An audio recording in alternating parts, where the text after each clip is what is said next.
every breath, God, that I'm able. Oh, I'm gonna sing of the goodness of God.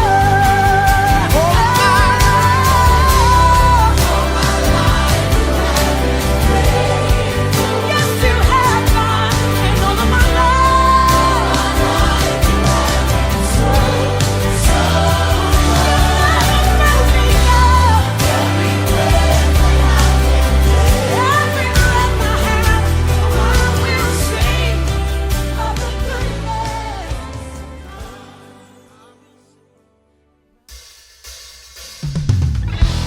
Kasih Allah yang menarik kita ada dalam hadiratnya saat ini. Di minggu yang luar biasa untuk memuji-muji nama Tuhan yang besar. Boleh sorakan haleluya. Hey. Mari bertepuk tangan bersama-sama.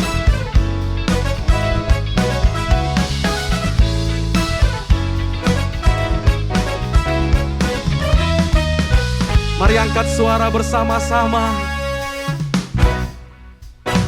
Kasih Allah tak berkesudahan, selalu baru setiap hari. Rahmat-Nya pun tak pernah berakhir seumur hidupku. Kasih Allah tak berkesudahan, selalu baru setiap hari. Rahmat-Nya pun tak pernah berakhir seumur hidupku.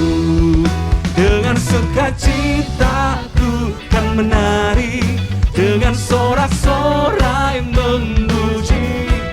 Ku naikkan pujian, haleluya, nyanyi bagi Dia Sang Raja, nyanyi bagi Dia Sang Raja.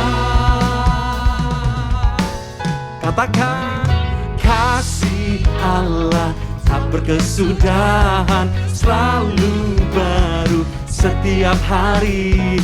Rahmat-Nya pun tak pernah berakhir seumur hidupku. Kasih Allah, kasih Allah tak berkesudahan, selalu baru setiap hari. Rahmat-Nya pun tak pernah berakhir seumur. Boleh menari, angkat tangan sama-sama. Dengan sukacita ku kan menari, dengan sorak-sorai memuji. Ku naikkan pujian, haleluya, nyanyi bagi Dia Sang Raja, nyanyi bagi Dia Sang Raja. Rahmat yang baru Dia curahkan bagi setiap kita setiap hari. Boleh katakan amin. Kasih setia-Nya kekal selama-lamanya. Katakan yeay. Angkat tangan sama-sama. Katakan, dengan sukacita ku kan menari, dengan sorak-sorai memuji. Ku naikkan pujian, haleluya, nyanyi bagi Dia. Saya mengajak di rumah-rumah melambaikan tangan dengan sukacita. Dengan sukacita ku kan menari, dengan sorak-sorai memuji. Ku naikkan pujian, haleluya, nyanyi bagi Dia Sang Raja, nyanyi bagi Dia Sang Raja, nyanyi bagi Dia Sang Raja. Selamanya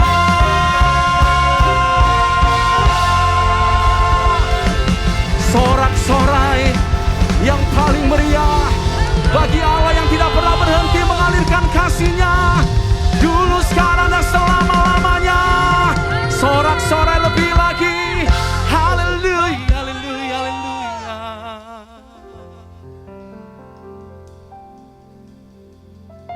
Sebab kasih-Mu lah yang membuat kami ada sampai dengan saat ini, berdiri di hadapan-Mu menyembah-Mu dengan penuh kasih.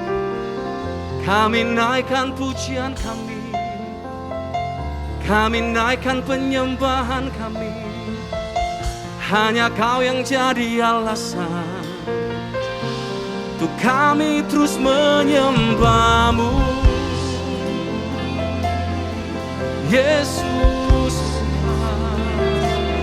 yang tak pernah berhenti mengalirkan kasih setia-Nya selamanya.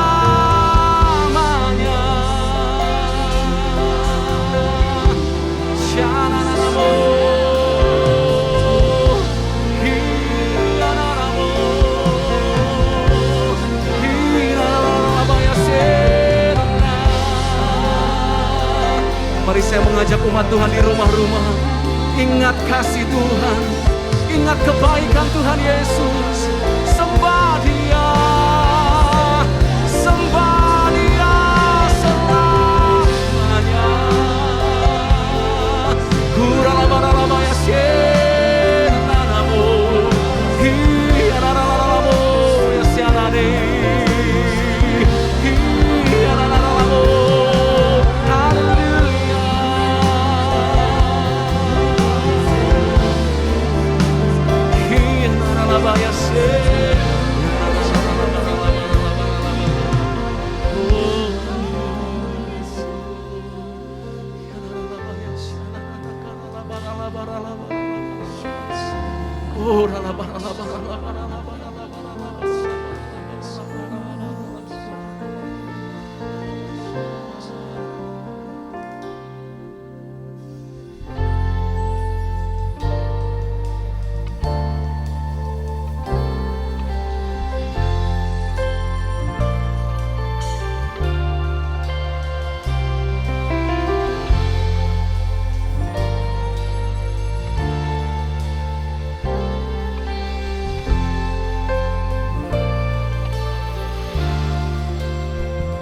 I can't forget, I still remember the place you found me, and I surrendered when your grace covered my sin and saw my need.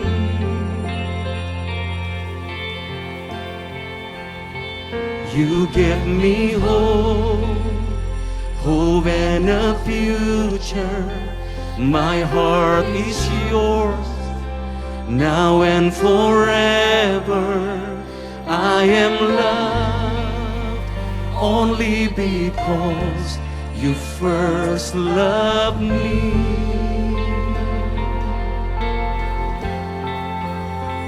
And I love you, Jesus, I love you. Yes, I love you because you first loved me. Mari kita mau sembah Dia. Mari bersama-sama kita katakan, your sacrifice is overwhelming, suffered and died because you love me. I'm alive only through Christ who first loved me. Mari angkat tangan berkata, and I love you Lord, and I love you Jesus, I love you. Yes, I love you because you first loved me. Oh, and I love you, Jesus, I love you. Yes, I love you because you first loved me.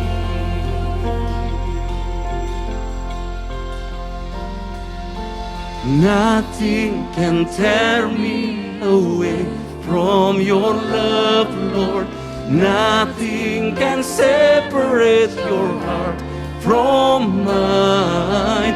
Nothing can tear me away from your love, Lord. I am yours. I am yours. Nothing can tear me away from your love, Lord. Nothing can separate your heart from mine. Nothing can tear me away from your love, Lord. I am yours. Come on, sing. Nothing can tear me away from your love, Lord. Nothing can separate your heart from mine. Nothing can tear me away from your love, Lord. I am yours. Sekali lagi kita katakan nothing. Nothing can tear. Angkat kedua tangan saudara bersama-sama. Tidak ada yang dapat memisahkan kita dari kasih Kristus selamanya.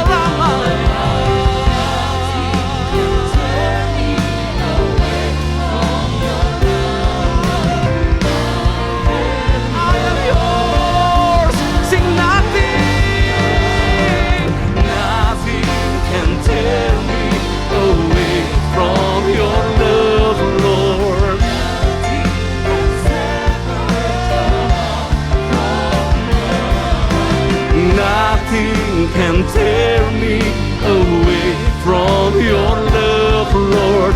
I am yours. Sing, I am yours. Sing, I am yours. I am yours. Come on. Once again, sing, I am yours. I am yours. I am yours. I am yours. I am yours, and I love you, Jesus. I love you. Yes, I love you because you first loved me. Oh. And I love you, Jesus. I love you. Angkat kedua tangan Bapak Ibu sama-sama. Yes, I love you because you first loved. Nothing can tear me away from your love, Lord. Nothing can separate your heart from mine. Nothing can tear me away from your love, Lord. Because I am yours. Come on, sing nothing.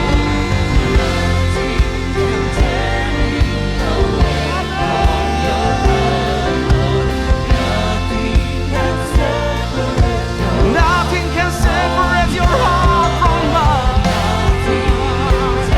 Jesus, we love you. I am yours. Angkat tangan sekali, katakan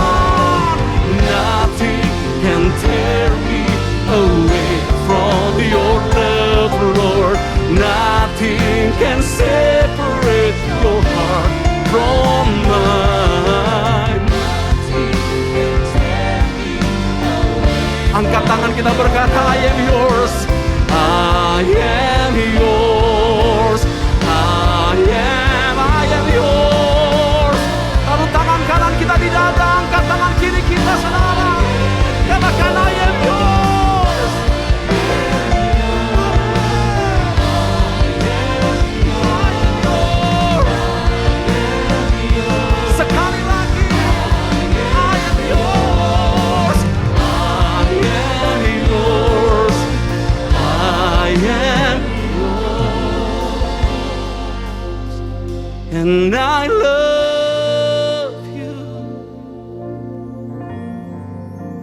Jesus, I love you. Yes, I love you because you first loved me.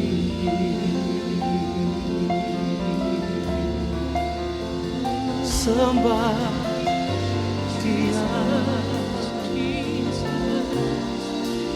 dengan penuh kasih. Hanya Yesus yang jadi alasan untuk hati itu tetap terangkat memuji Dia.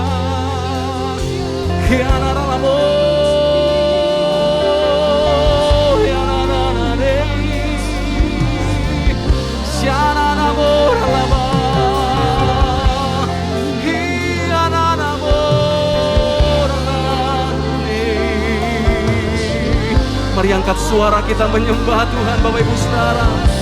Sembah Dia dengan penuh kasih.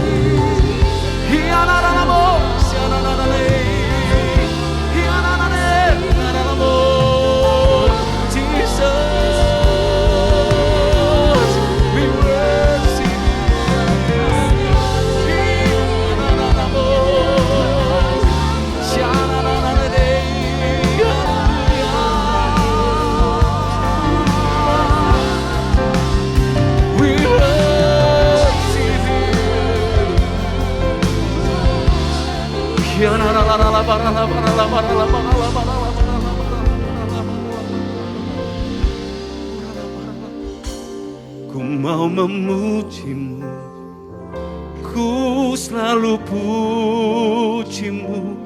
Ku mau menyembahmu, ku selalu sembahmu. Kau yang layak terima semua pujian, kemuliaan hanya bagi Tuhan. Ku mau memujimu, ku selalu pujimu. Ku mau menyembahmu, ku selalu sembahmu.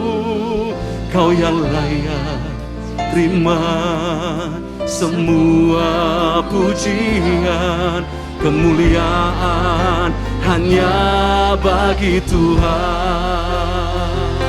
Semua kemuliaan dan keagungan tertuju padamu, Tuhan dan Rajaku. Segenap jiwa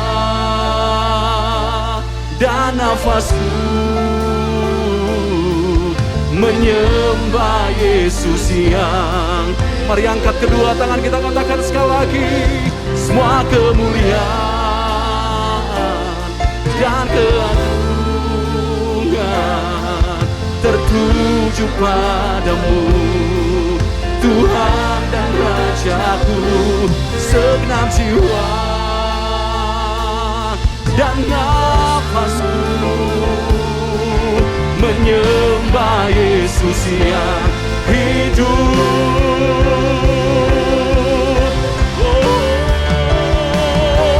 Ku mau memujimu, ku selalu pujimu.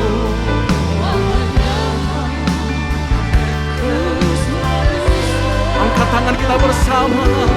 Kau yang layak terima semua pujian, kemuliaan. Sekali lagi katakan, ku mau memujimu, ku selalu pujimu. Ku mau menyembahmu, ku selalu sembahmu. Kau yang layak terima semua pujian, kemuliaan hanya bagi Tuhan.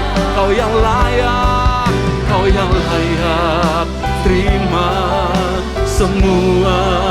pujian, kemuliaan hanya bagi Tuhan. Kau yang layak terima semua pujian, kemuliaan hanya bagi Tuhan.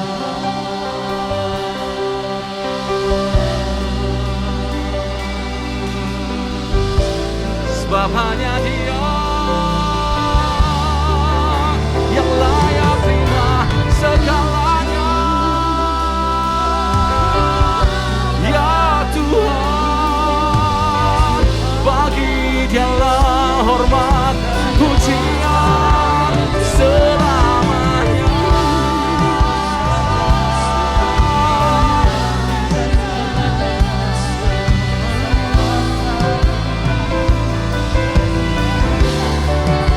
Sembah Dia, Dia yang layak dipuja. Ada di atas pujian kita, mengalirkan tahtanya sampai bumi penuh kemuliaannya, dipenuhi hadiratnya.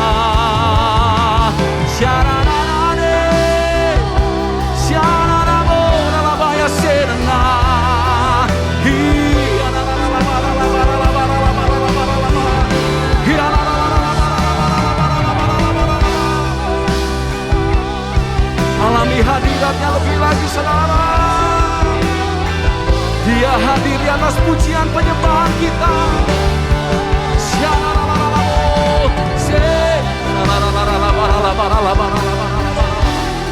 Mari saya mengajak kita mengangkat kedua tangan kita, saudara.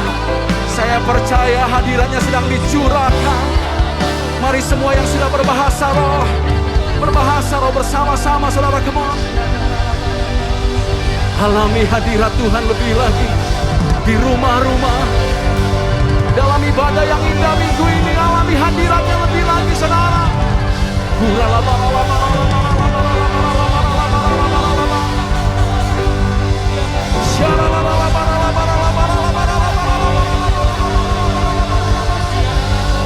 Roh kami menyala-nyala, mengalami hadirat-Mu, mengalami kemuliaan-Mu, Tuhan.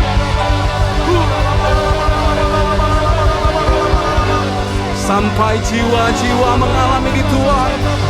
Kota-kota, bangsa-bangsa mengalami berjumpa dengan Engkau, ya Tuhan.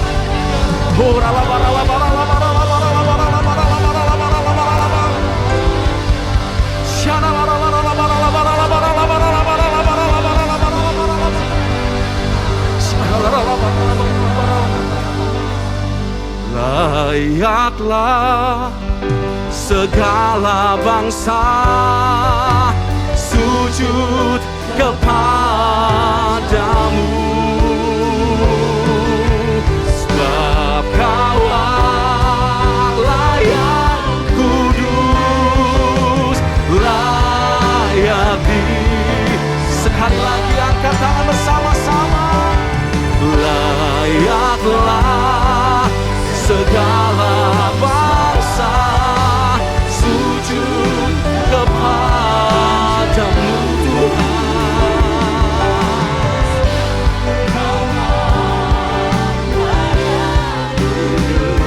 Mari yang percaya, tepuk tangan yang paling meriah bagi Allah yang disembah selama-lamanya. Katakan, layaklah segala bangsa sujud kepadamu, sebab Kau layak kudus, layak disembah, sebab Kau Allah. Angkat kedua tangan kita sama-sama.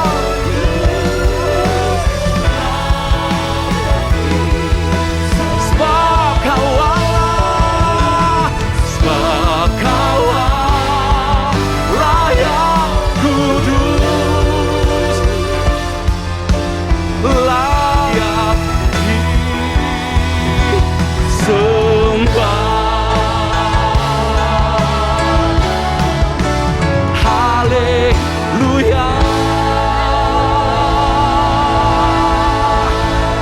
segala suku, kaum, bangsa dan bahasa bersorak-sorai meninggikan nama Yesus selama-lamanya. Sorakan haleluya, haleluya, haleluya.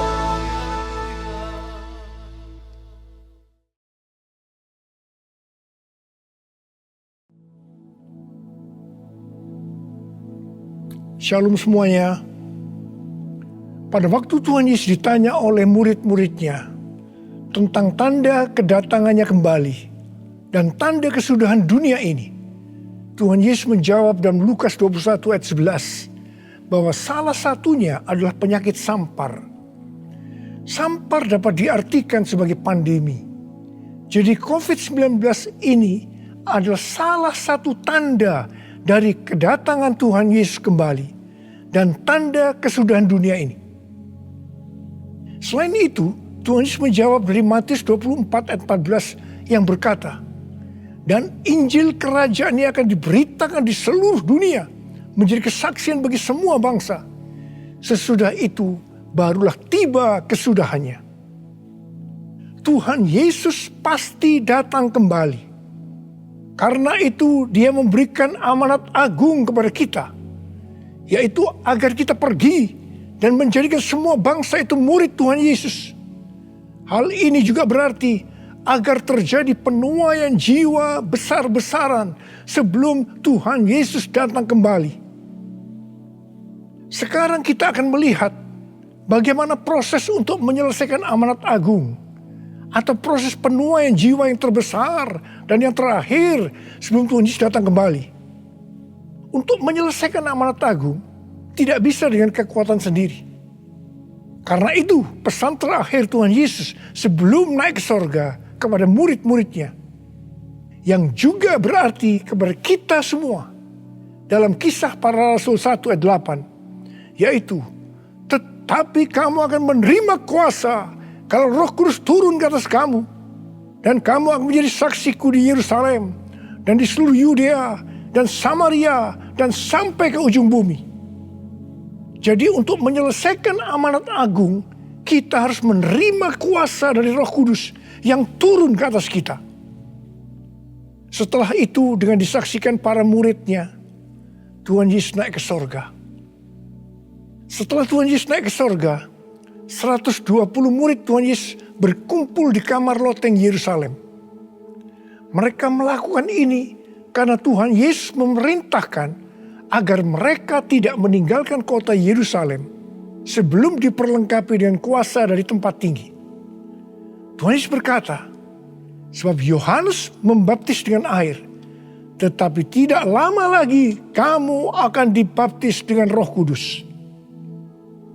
Apa yang dilakukan 120 murid di kamar loteng? Alkitab berkata bahwa mereka semua bertekun dengan sehati dalam doa bersama-sama. Artinya mereka berdoa, memuji dan menyembah Tuhan dalam unity siang dan malam. Ini adalah prinsip restorasi Pondok Daud. Ini adalah prinsip menara doa. Setelah 10 hari mereka melakukan hal itu, maka pada hari raya Pentakosta, tiba-tiba turunlah dari langit suatu bunyi seperti tiupan angin keras yang memenuhi seluruh rumah di mana mereka duduk. Dan tampaklah lidah-lidah seperti nyala api yang bertebaran dan hinggap kepada mereka masing-masing. Maka penuhlah mereka dengan Roh Kudus. Lalu mereka mulai berkata-kata dalam bahasa-bahasa lain, seperti yang diberikan oleh Roh itu kepada mereka untuk mengatakannya. Itu adalah bahasa Roh. Jadi tanda awal orang yang dibaptis dengan Roh Kudus adalah mereka akan berbahasa Roh. Apa yang terjadi setelah murid-murid Tuhan Yesus dipenuhi dengan Roh Kudus? Hal yang pertama, Petrus berkhotbah sekitar 5 menit. Dan kira-kira 3.000 orang bertobat dan dibaptis. Petrus berkhotbah dengan kuasa Roh Kudus. Pada zaman itu, populasi penduduk dunia sekitar 255 juta orang. Sekarang penduduk dunia sekitar 7,8 miliar. Jadi 3.000 orang yang bertobat dan dibaptis pada waktu itu setara dengan sekitar 91.000 orang pada saat ini. Saya percaya hal ini juga bisa terjadi seperti pada waktu itu. Hal yang kedua, setelah murid-murid Tuhan Yesus dipenuhi dengan Roh Kudus, mereka dipakai untuk menyatakan tanda-tanda dan mujizat sehingga banyak orang yang bertobat. Petrus dan Yohanes menyembuhkan orang lumpuh sejak lahir. Bayangan Petrus bisa menyembuhkan orang sakit. Sapu tangan atau kain yang pernah dipakai Paulus, jika diletakkan pada orang sakit atau yang dirasuk setan, maka orang itu akan sembuh. Dalam Markus 16 ayat 15 sampai dengan 18, Tuhan Yesus berkata bahwa kalau kita pergi untuk memberitakan Injil, maka tanda-tanda dan mujizat akan menyertai kita. Sejak tahun 2006, saya diperintahkan oleh Tuhan untuk mengadakan kebaktian kesembuhan ilahi. Selama 13 tahun, saya sudah mengadakan 318 kali kebaktian kesembuhan ilahi. Setiap kali saya berkhotbah, pasti saya memberitakan Injil. Tanda-tanda dan mujizat terjadi. Saya diizinkan Tuhan untuk melihat dan mengalami mujizat seperti yang dilakukan oleh Tuhan Yesus 2000 tahun yang lalu. Hal yang ketiga, setelah murid-murid Tuhan Yesus dipenuhi dengan Roh Kudus, maka cara hidup mereka berubah. Sehingga banyak orang bertobat. Yang pertama, mereka bertekun dalam pengajaran rasul-rasul dan dalam persekutuan. Ini bisa diartikan mereka suka membaca Alkitab. Mazmur 119 ayat 105 berkata, "Firman-Mu adalah pelita bagi kakiku dan terang bagi jalanku." Kalau kita suka membaca Alkitab, itu akan menuntun jalan hidup kita. Hidup benar sesuai dengan firman Tuhan. Kita akan menjadi orang yang berintegritas. Dan itu akan membuat orang lain bertobat. Firman-Mu pelita bagi kakiku, terang bagi jalanku. Firman-Mu pelita bagi kakiku, terang bagi jalanku. Waktu ku bimbang dan hilang jalanku, tetaplah Kau di sisiku. Dan takkan ku takut asal Kau di dekatku, besertaku selamanya.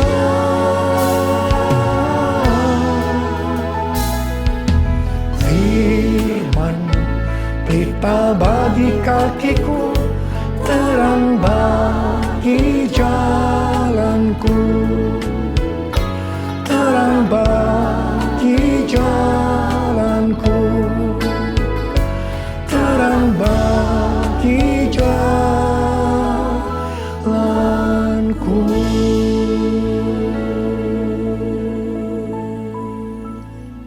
Yang kedua, perubahan cara hidup yang membuat banyak orang bertobat adalah mereka selalu berkumpul, memecahkan roti dan berdoa. Ini bisa dikatakan mereka hidup dalam unity dan suka berdoa. Hari-hari ini saya melihat melalui menara doa bahwa ada doa, pujian dan penyembahan dalam unity siang dan malam. Saya melihat melalui Third Pentecost Azusa Street Prayer Tower, ada doa yang bertalu-talu untuk pencurahan Roh Kudus yang dahsyat melalui Pentakosta ketiga. Saya percaya kalau Tuhan sudah berikan kepada kita beban untuk berdoa seperti ini, maka ini merupakan tanda bahwa Pentakosta ketiga yang dahsyat akan turun Dan akan terjadi penuaian jiwa yang terbesar dan yang terakhir sebelum Tuhan Yesus datang kembali. Saya juga percaya Pentakosta ketiga akan membangkitkan generasi Yeremia, yaitu anak-anak muda yang dipenuhi Roh Kudus, cinta mati-matian kepada Tuhan Yesus, tidak kompromi terhadap dosa, dan akan memenangkan banyak jiwa. Yang ketiga, perubahan cara hidup jemaat yang membuat banyak orang bertobat, yaitu karena mereka suka memberi, sehingga tidak ada yang berkekurangan. Dalam kondisi krisis ekonomi akibat pandemi hari-hari ini, justru Tuhan menghendaki agar kita suka memberi. Alkitab berkata, adalah lebih berbahagia memberi daripada menerima. Lukas 6 ayat 38 berkata, berilah dan kamu akan diberi. Suatu takaran yang baik, yang dipadatkan, yang digoncang, dan yang tumpah keluar akan dicurahkan ke dalam ribaanmu. Sebab ukuran yang kamu pakai untuk mengukur akan diukurkan kepadamu. Saudara, kita akan memberikan dengan ukuran ini. Katakan kita akan memberikan beras. Kita isi ini dengan beras. Setelah penuh, kita tekan. Digoncang-goncang. Permukaannya turun enggak? Turun. Tambah lagi berasnya. Tekan lagi. Digoncang-goncang. Masih turun, tambahi lagi beras. Digoncang-goncang, ditekan. Kalau sudah tidak turun lagi, masih ditambah ini. Tambah sampai tumpah-tumpah keluar. Dan itulah yang akan dicurahkan ke dalam ribaanmu. Saudaraku yang kasih Tuhan, ini berarti kalau kita memberikan dengan ukuran ini, Tuhan akan memberikan kepada kita mungkin 100 kali lipat dari ini. Katakan amin. Haleluya. Aku percaya berkat-Mu atasku melimpah, kebajikan, kemurahan selalu mengikutiku. Ku puji, ku sembah Kau Tuhan. Ku puji, ku sembah Kau Tuhan. Ku puji, ku sembah Kau Yesus. Yang keempat, perubahan cara hidup jemaat yang membuat banyak orang bertobat, yaitu mereka selalu bergembira dengan tulus hati sambil memuji Allah. Hidup dengan tulus hati artinya hidup sebagai orang yang berintegritas. Jadi perubahan-perubahan yang terjadi dalam cara hidup jemaat yang membuat banyak orang bertobat adalah mereka suka membaca Alkitab. Mereka suka berdoa. Mereka hidup dalam unity. Mereka suka memberi. Mereka suka memuji Allah dan bergembira. Tulus hati atau hidup berintegritas. Dikatakan bahwa mereka disukai semua orang. Dan tiap-tiap hari jumlah orang yang diselamatkan bertambah. Haleluya.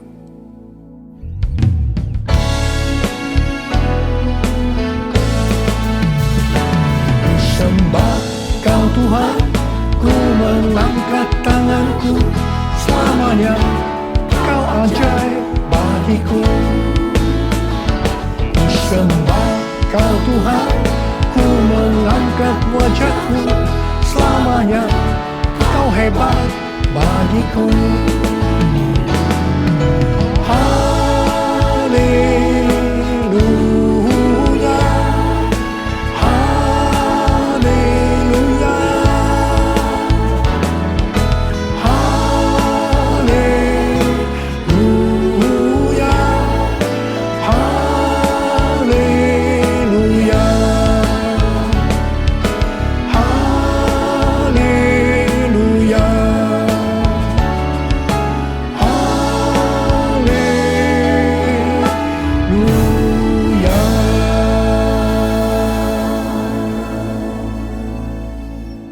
Saya percaya mereka menganggap bahwa pola penuaian jiwa hanya seperti itu. Mereka sebagai orang-orang percaya hidup dalam zona nyaman. Mereka biasa berkumpul dalam unity sambil membaca Alkitab, berdoa dan memuji Tuhan dengan sukacita. Tidak ada yang berkekurangan. Wow, siapa yang tidak mau menjadi orang percaya? Tetapi ternyata supaya penuaian jiwa bertambah besar, Tuhan izinkan proses berikutnya terjadi, yaitu aniaya menimpa jemaat di Yerusalem.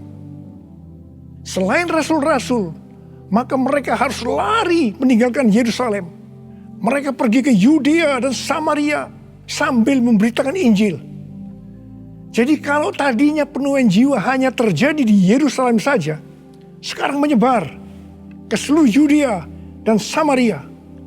Dan pola penuaian jiwa yang seperti ini masih terjadi sampai hari ini. Saya teringat kesaksian yang pernah saya dengar dari Gus Dur.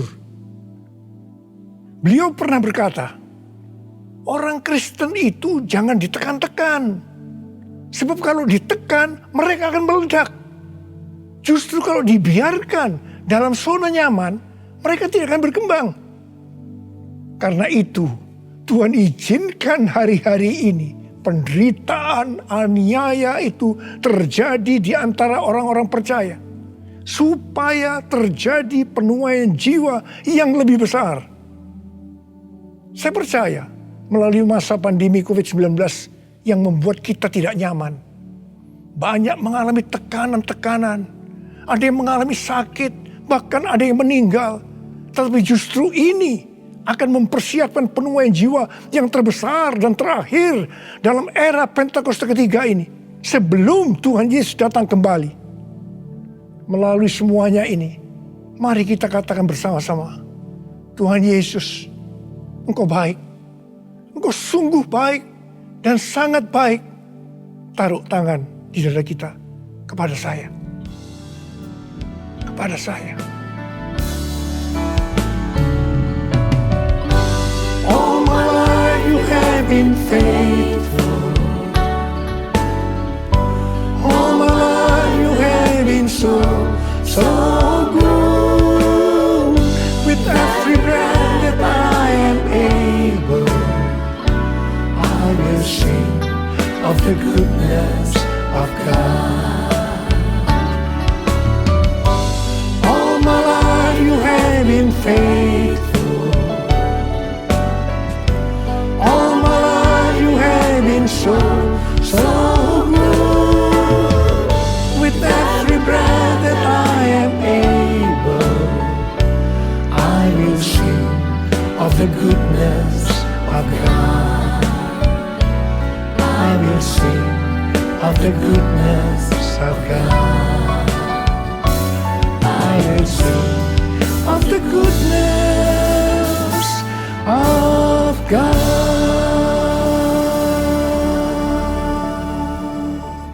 Ternyata pola penuaian yang terjadi di atas belum menyelesaikan rencana Tuhan.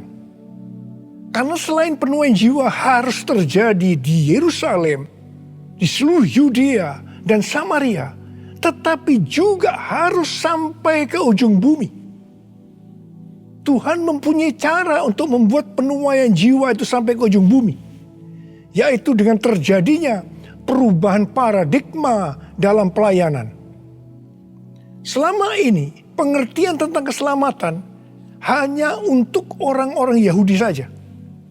Tetapi melalui peristiwa Kornelius, di mana Petrus diutus oleh Tuhan untuk mendatangi Kornelius yang bukan orang Yahudi, untuk memberitakan jalan keselamatan. Akhirnya mereka mengerti bahwa ternyata keselamatan bukan hanya untuk orang Yahudi saja, tetapi untuk semua bangsa. Dan ini mengakibatkan terjadinya penuaian jiwa besar-besaran. Haleluya. Jadi, mereka tidak hanya mengabarkan Injil di Yerusalem, Yudea, dan Samaria saja. Tapi sekarang mereka termasuk kita juga pergi ke seluruh dunia. Proses perubahan paradigma dalam pelayanan itu tidak mudah.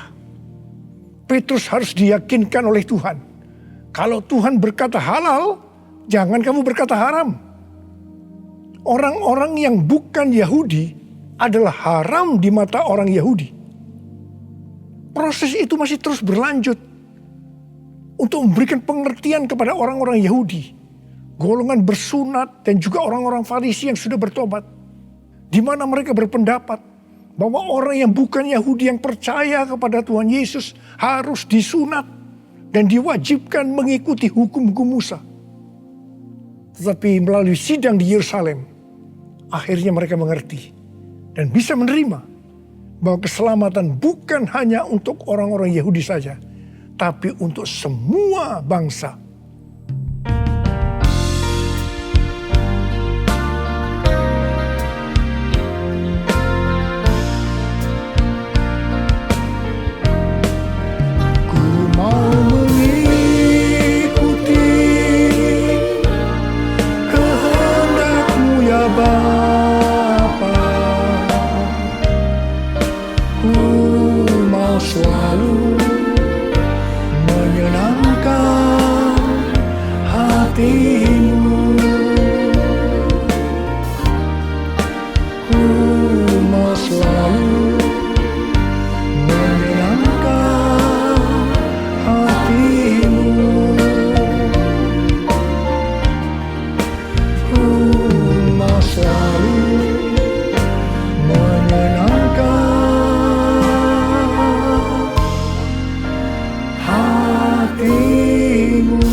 Pada waktu awal pelayanan saya pernah mengalami apa yang disebut dengan perubahan paradigma dalam pelayanan. Jadi pengertian orang-orang Kristen pada waktu itu adalah kalau beribadah hari Minggu harus di gedung gereja. Ibadah di tempat-tempat selain gedung gereja dianggap haram. Pengalaman gereja kita di Bandung bisa saya katakan sebagai pengalaman yang unik.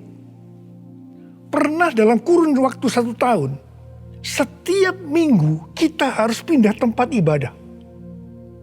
Dan setelah berjalan 1 tahun, kita tidak mendapat tempat kebaktian lagi.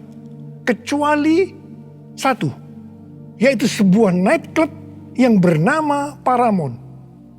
Ini pasti tempat haram. Tapi justru Tuhan hanya sediakan tempat ini.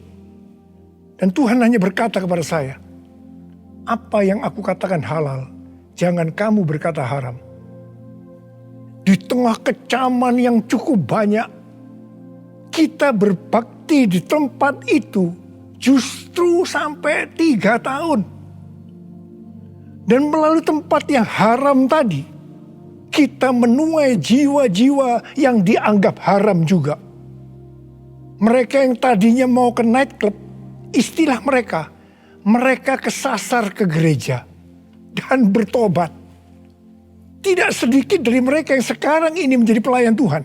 Wow! Melalui peristiwa ini, kita diberikan pengertian bahwa bagi Tuhan tidak masalah tempat yang akan kita pakai untuk beribadah. Meskipun itu bukan gedung gereja. Dan mungkin di tempat yang haram.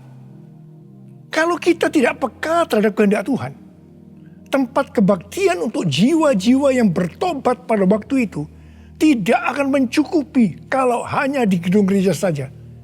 Karena waktu itu sedang terjadi penuaian jiwa yang besar di Indonesia. Selain itu, orang-orang yang mau ke gereja untuk pertama kali, karena bukan di gedung gereja, menjadi lebih mudah. Jadi itu cara Tuhan untuk terjadinya penuaian jiwa besar-besaran. Hari-hari ini, untuk memasuki penuaian jiwa yang terbesar dan terakhir, Tuhan mencurahkan Roh Kudus-Nya yang kita sebutkan dengan Pentakosta ketiga. Saya percaya Pentakosta ketiga bisa disebutkan sebagai perubahan paradigma dalam pelayanan. Terus terang, sampai dengan hari ini, banyak orang-orang yang belum mengerti tentang Pentakosta ketiga ini. Memang tidak mudah untuk mengerti. tentang perubahan paradigma dalam pelayanan. Tetapi saya percaya bahwa pada akhirnya kita semua akan melihat bahwa dengan adanya Pentakosta ketiga ini akan terjadi penuaian jiwa yang terbesar dan yang terakhir sebelum Tuhan Yesus datang kembali. Hosana, Hosana di tempat yang tinggi. Hosana, Hosana di hati yang suci. Hosana, Hosana, Hosana di tempat yang tinggi. Hosana, Hosana di hati yang suci. Angkat tangan saudara. Saya berdoa buat saudara. Uliyalah basyara kana matakara wala. Rala mara mara mara mara mara mara mara mara mara mara mara. Oh rala mara mara mara mara mara mara. Oh rala mara mara mara. Oh Tuhan, hamba berdoa buat umat-Mu ya Tuhan. Hamba berdoa biarlah mereka boleh mengerti tentang perubahan paradigma hari-hari ini Tuhan melalui Pentakosta ketiga. Bapa, pakai kami semua ya Tuhan menjadi alat-Mu Tuhan, menjadi alat-Mu untuk menyelesaikan amanat agung Tuhan Yesus, untuk menyelesaikan amanat agung Tuhan Yesus, untuk menyelesaikan amanat agung Tuhan Yesus. Tuhan, curahkan pengurapan-Mu saat ini kepada kami. Terima pengurapan Tuhan. Terima. Terima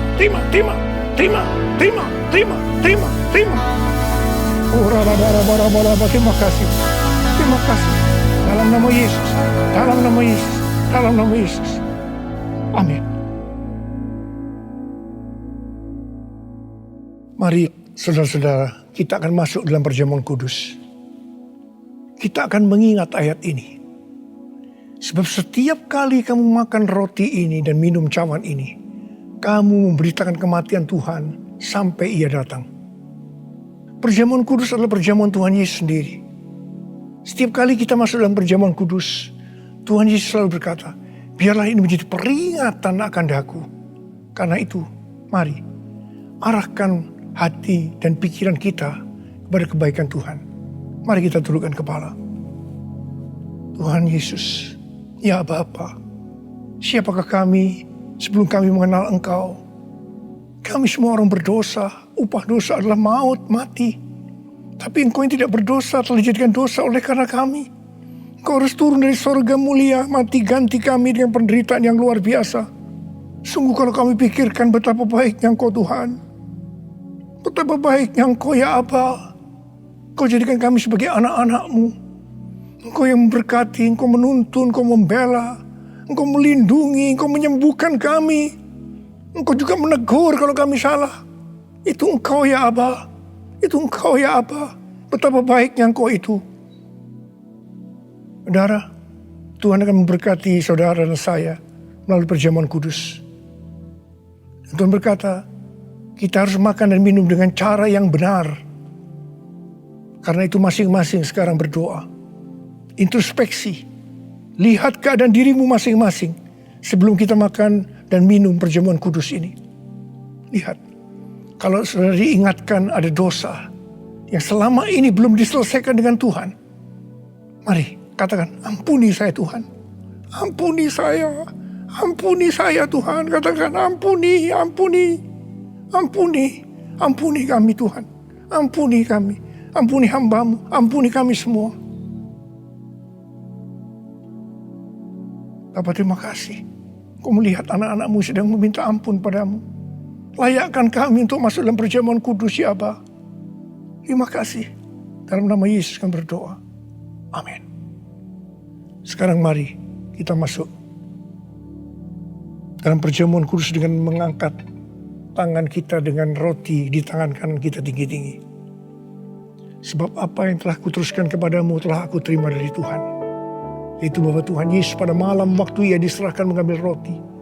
Dan sesudah itu mengucap syukur atasnya. Yang memecah-mecahkannya. Dan berkata, inilah tubuhku yang diserahkan bagi kamu. Perbuatlah ini menjadi peringatan akan aku. Sudah dikasih Tuhan, bukankah roti yang kita pecah-pecahkan ini adalah persekutuan kita dengan tubuh Kristus. Mari kita makan dalam nama Yesus.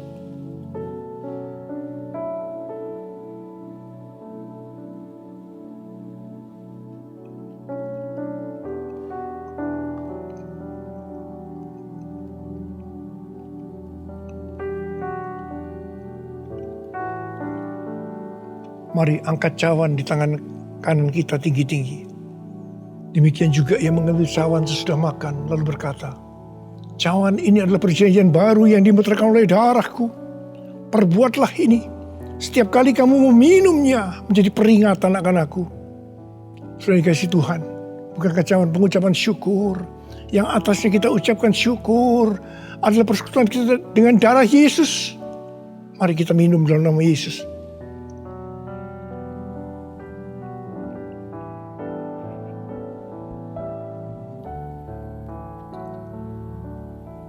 Mari angkat tangan kita, ucapan syukur dengan suara. Jangan diam, katakan terima kasih ya Tuhan. Terima kasih ya Tuhan, makasih. Oh rala-bala. Engkau baik Tuhan, Engkau baik Tuhan, Engkau baik Tuhan.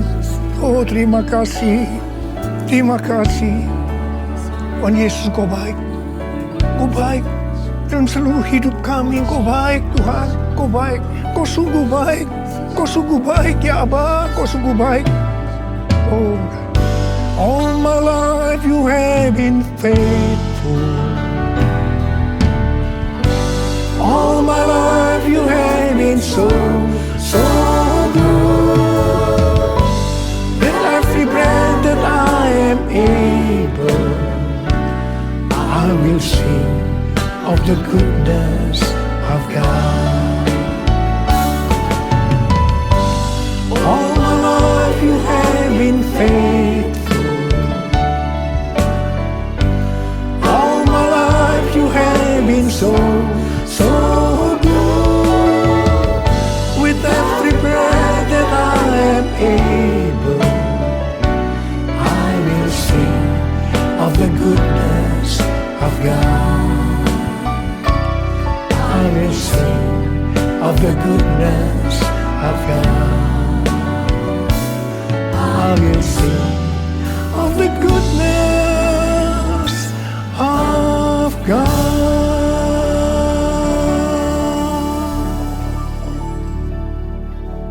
Terima kasih Abba.